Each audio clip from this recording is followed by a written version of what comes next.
After leaving the peculiar lands of Laputa and Balnibarbi, Gulliver's journey brought him to the kingdom of Luggnagg, a land that at first seemed ordinary compared to the fantastical places he had already visited. However, Gulliver soon discovered that Luggnagg held one of the most curious and unsettling secrets of his travels: the Struldbrugs, a rare group of people cursed with immortality but devoid of eternal youth.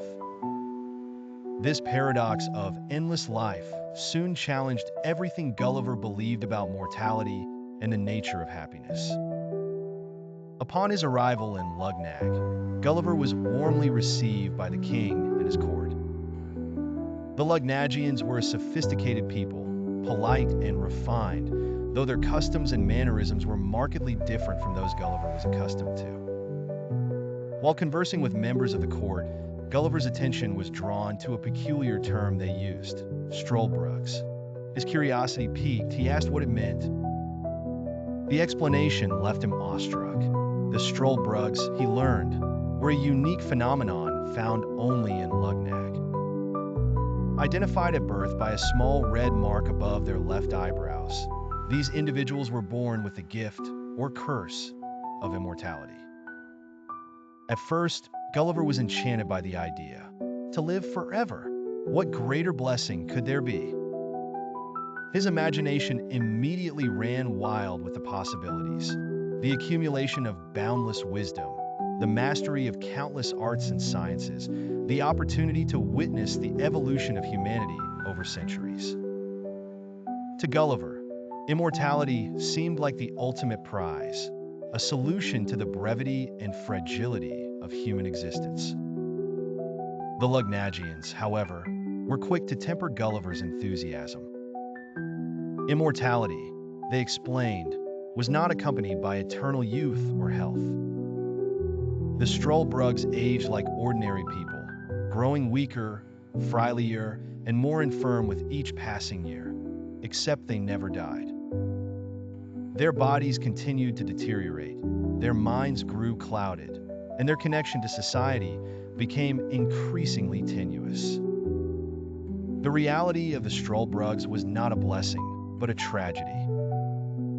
Gulliver struggled to reconcile his initial excitement with this grim reality.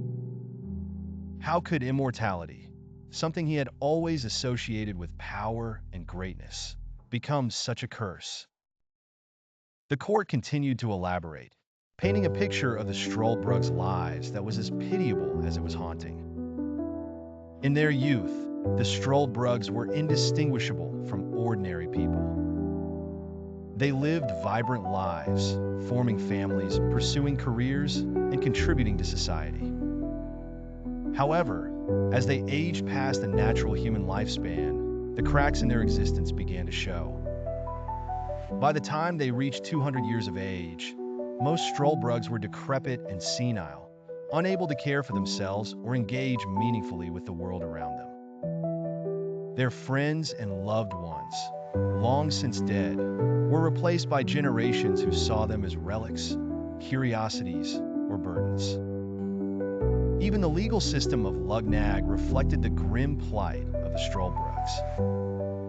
Once they turned 80, they were declared legally dead, stripped of property and inheritance rights, and forbidden from holding public office or engaging in trade. The intent was to prevent these immortals from hoarding wealth or wielding undue influence, but the result was a life of isolation and poverty. By the time they reached 300 years of age, most Struldbrugs lived in squalor, their bodies and minds shattered by centuries of decline. Gulliver was horrified. He asked the Lugnaggians why the Struldbrugs were not revered as sages, repositories of wisdom accumulated over centuries. The answer was simple: the Struldbrugs were incapable of retaining their faculties.